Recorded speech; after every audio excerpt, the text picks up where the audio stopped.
r/TalesFromRetail, episode 24. The Broken Lawn Mower. Welcome back to Tales from Returns. Where I worked, we had options that they wanted us to use instead of normal returns, such as repair options. Example being, if someone bought a staple gun and it wouldn't run, when we test it, we can give them a loaner and take the item in for repairs, as long as it is within a certain time frame of the purchase. Most customers didn't like this option, for many reasons, but the main one is that they couldn't get free items that way. This was super common, and I think in the year and a half that I worked returns, only one person took me up on the repair option.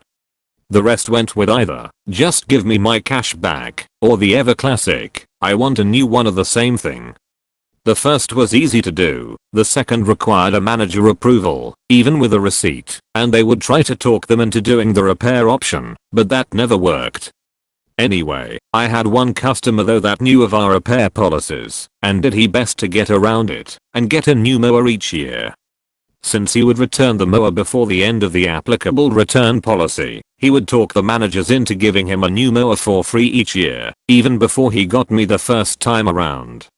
I still don't know how this is a good business policy, if he is essentially stealing from us and never paying, but they told me to do it anyway. So I did. But the following year, I was a little wiser to his and other schemes, and had gotten good at talking customers either in circles or fixing the problem, so they couldn't complain. Note, most customers were decent and well-meaning people, but there are the select few that try to rig the system, so the man walks in with his mower, or what I think is a mower, as it is so bogged down with dead and dried up grass I can barely see the red paint underneath. He does his normal, I was mowing with it and it just stopped, I want a new one. I offer him the repair option, but he doesn't want to hear about it. So I go, well, sir, I do have to inspect it first, before I can return it. Do you mind if I take it outside while I do that? He is confused, but lets me do so.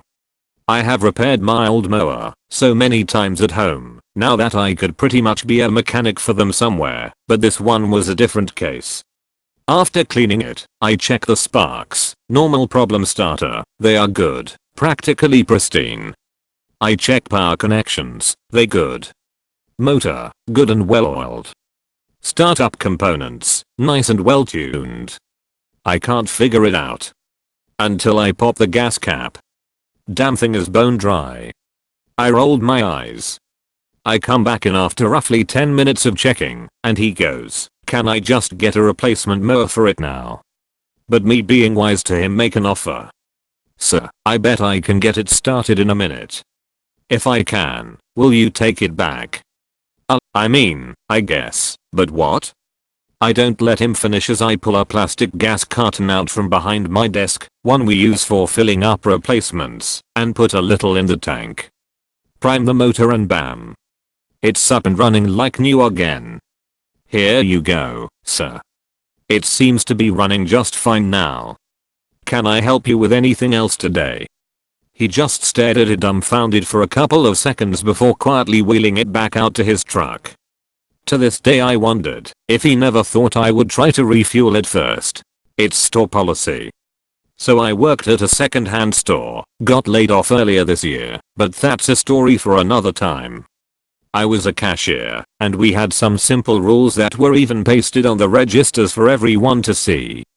One of these rules was that there were to be no open bags in the store, such as backpacks, grocery store or mini-mart bags, or garbage bags. We do allow them to keep the bags at the front of the store, but don't take responsibility if anything is stolen. So one day, about a good 3 or 4 days after I finished my training to run the front, this old man comes in with 2 plastic bags, which is against the rules, so I had to confront him. The rest goes as followed. GD, grumpy dude me, sir, we can't allow open bags in the store. If you like you can leave them behind the register and I can try to keep an eye on them for you. GD puts only one of his 2 bags down that was more full and tries to take an empty one. Me, sir, you have to leave both bags before I can let you move around the store. GD, oh, this bag is mostly empty. I don't have anything in it. Me, I see that, sir, but that does mean I have to make sure you leave the bags up here. GD, but there is hardly anything in it. I shouldn't have to leave it. Me, sir, the fact that you're telling me it's empty only gives me more reason to ask you leave it here. People steal from this store because we don't have detectors. It's for the safety of the store. GD is now clearly upset and starts to raise his voice loud enough for the people in the back to hear. GD, you motherfucker. You just don't want me taking my belongings around the store.